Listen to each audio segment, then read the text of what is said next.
La chute de l'ancêtre Bhishma. Le 10e jour de la grande bataille, les Pandavas mettent Shikhandi à la tête de leur armée.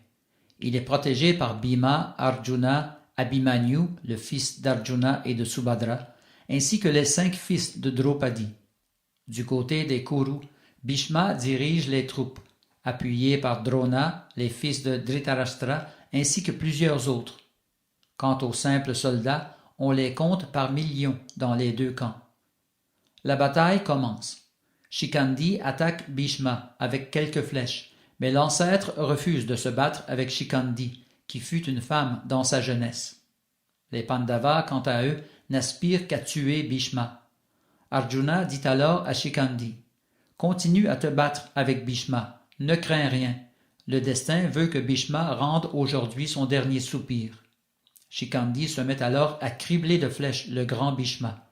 Les 2 armées s'affrontent avec tant de vaillance qu'on ne saurait dire qui en sortira vainqueur. Après avoir combattu pendant 10 jours, Bhishma voit s'évanouir en lui le désir de protéger sa vie. En son cœur, il pense « J'ai fini de mettre à mort des millions de soldats avec mes armes. Cela est terminé pour moi. » L'ancêtre se dirige alors vers Yudhishthir et lui demande de le faire périr. Pendant ce temps, Arjuna se place derrière Shikhandi et lance une multitude de flèches en direction de son grand-père, qui malgré tout continue à se battre. Shikhandi lance alors 14 flèches à grosse pointe, en plein dans la poitrine de Bhishma. Le fils de Ganga, cependant, ne peut que regarder Shikhandi avec colère. Arjuna dit alors à Shikhandi, « Cours immédiatement et tue ce Bhishma. » Shikhandi continue à lancer ses flèches mortelles sur Bhishma. Entre-temps, Duryodhana et ses troupes arrivent à la rescousse de leur ancêtre, mais ils sont défaits par les armes célestes d'Arjuna. Bhishma pense alors lancer une arme mortelle en direction d'Arjuna, mais puisque ce dernier se trouve derrière Shikhandi, il s'en abstient. La lutte devient extrêmement chaude. Bhishma réalise que jamais il ne pourra venir à bout des Pandavas, cela pour 2 raisons. Premièrement, ils sont protégés par le Seigneur Krishna en personne, et deuxièmement, ils se cachent derrière Shikhandi, contre qui il avait juré de ne pas combattre. Bhishma se rappelle alors que son père lui avait donné la bénédiction de ne jamais être vaincu sur un champ de bataille. Il pourrait lui-même décider de l'heure de sa mort. Bhishma comprend que cet instant final est maintenant venu. Il entend les Devas lui dire « Ô Bhishma, le temps est venu pour toi de quitter ce monde. Cesse immédiatement de combattre. » À ces mots, une brise aromatique remplit le ciel. On entend le son des conques, des trompettes et des tambours, tandis que des pluies de fleurs tombent sur Bhishma, qui seul peut voir et entendre toutes ces choses. Pendant ce temps, la bataille continue. Arjuna transperce son grand-père de centaines de flèches. Bhishma prend une épée et un bouclier pour s'avancer vers Arjuna, mais ce dernier les réduit en pièces, avant même que Bhishma ne puisse descendre de son char. Le corps de Bhishma est recouvert de tant de flèches qu'il n'y a pas assez d'espace entre 2 flèches pour y poser 2 doigts. L'ancêtre des Kurus tombe alors par terre, hors de son char, la tête vers l'est. En réalité, il est étendu sur un lit de flèches, sans contact aucun avec la terre ferme. Voyant que la position des astres ne s'y prête pas encore, le grand Bhishma, qui possède l'héroïsme d'un Deva, retarde l'heure de sa mort.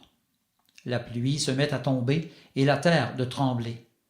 La déesse Ganga envoie alors auprès de son fils plusieurs grands sages ayant pris la forme de cygnes. Tournant autour de Bhishma, les sages lui demandent de ne pas quitter son corps avant que le soleil ne passe au septentrion. Bhishma leur dit « Cela est aussi ma décision. » Puis les sages retournent vers la déesse Ganga, la mère de Bhishma. Les 2 armées ont maintenant cessé de combattre. Les Pandavas jubilent, tandis que dans l'autre camp, les Kurus s'affligent. Le grand Drona s'évanouit. Ayant mis leurs armes de côté, les Pandavas et les Kurus s'approchent de Bhishma et les mains jointes lui offrent leur hommage respectueux. Bhishma leur dit « Bienvenue à mes côtés, vous tous grands héros. Je suis content de vous voir avant de quitter ce monde. » La tête de Bhishma, qu'aucune flèche n'avait atteinte, pendait dans le vide. Il demande aux guerriers présents de lui apporter un oreiller. On lui en apporte un en soie. Bhishma cependant leur fait remarquer que cela n'est pas digne d'un héros. Il dit à Arjuna, « Mon fils, j'ai besoin d'un oreiller. » Les larmes aux yeux, Arjuna lance plusieurs flèches sous la tête de son grand-père. L'aïeul Bhishma y pose la tête et dit à Arjuna, « Tu m'as fait don d'un lit et d'un oreiller digne d'un kshatriya. » C'est ainsi que l'on se repose sur le champ de bataille. Je dormirai ici jusqu'au passage du soleil dans l'hémisphère nord. Duryodhana fait alors venir plusieurs médecins pour tenter de guérir son grand-père, mais Bhishma les renvoie tous. « Je suis prêt à mourir, leur dit-il. » Après avoir ainsi offert leur hommage à leur grand-père, les Pandavas font monter la garde près de Bhishma pour le protéger des mangeurs d'hommes et des animaux féroces. Ensuite, tous retournent à leurs campements respectifs. Le soir venu, plusieurs citoyens d'Hastinapur viennent eux aussi rendre un dernier hommage aux mourants. Les Pandavas et les Kourous les y accompagnent. Ils recouvrent le corps de Bhishmadev avec des fleurs et de la pulpe de santal. Certains soufflent dans leurs conques, d'autres dans leurs trompettes. Le fils de Ganga demande alors de l'eau, qu'on lui apporte dans des vases. Bhishma cependant la refuse et dit à Arjuna, « Le corps me brûle et ma bouche est desséchée. Toi seul es capable d'étancher ma soif. » Lisant dans les pensées de l'ancêtre, Arjuna prend son arc Gandiva et y place l'arme Parjanya, avec laquelle il perce le sol, d'où jaillit de l'eau qui étanche automatiquement la soif de Bhishma, son grand-père. Bhishma dit alors à Arjuna, « Mon fils, cet exploit n'est pas si grandiose. Krishna est avec toi. Il n'y a donc rien que tu ne puisses accomplir. Tu es Nara, le grand sage, et Krishna est Narayan, Dieu la personne suprême. Tu es le plus grand des archers et le meilleur parmi les hommes. Sans cesse, j'ai tenté d'en convaincre Duryodhana, mais il m'a toujours fermé son oreille. Bientôt, cet idiot tombera par terre sous les armes de Bhima. » En entendant ces paroles, Duryodhana voit son cœur inondé d'amertume.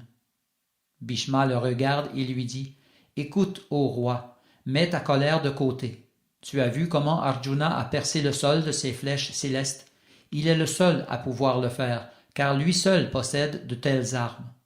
Arjuna est invincible.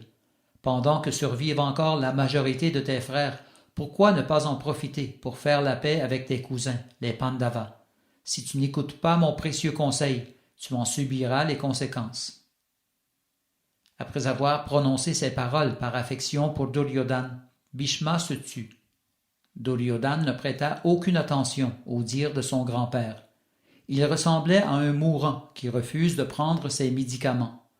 Après que les Pandavas et les Kourous eurent regagné leur campement, Karna vint rendre visite à l'ancêtre mourant.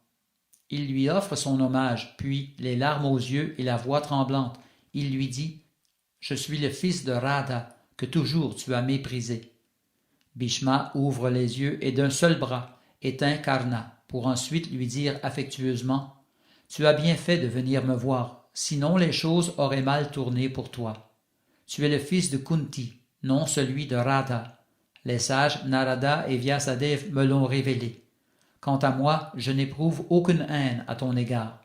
Tu es aussi habile qu'Arjuna, mais ta mentalité s'est envenimée au contact de Duryodhana. Les fils de Pandu sont en réalité tes frères. Tu dois donc te joindre à eux et en finir avec cette guerre stupide. » Karna lui répond, « Je sais que tu dis la vérité, ô Bhishmadev, mais Duryodhana est pour moi ce que Krishna est pour les Pandavas. Je sais bien qu'Arjuna est invincible, mais mon devoir envers Duryodhana est de tenter malgré tout de le vaincre.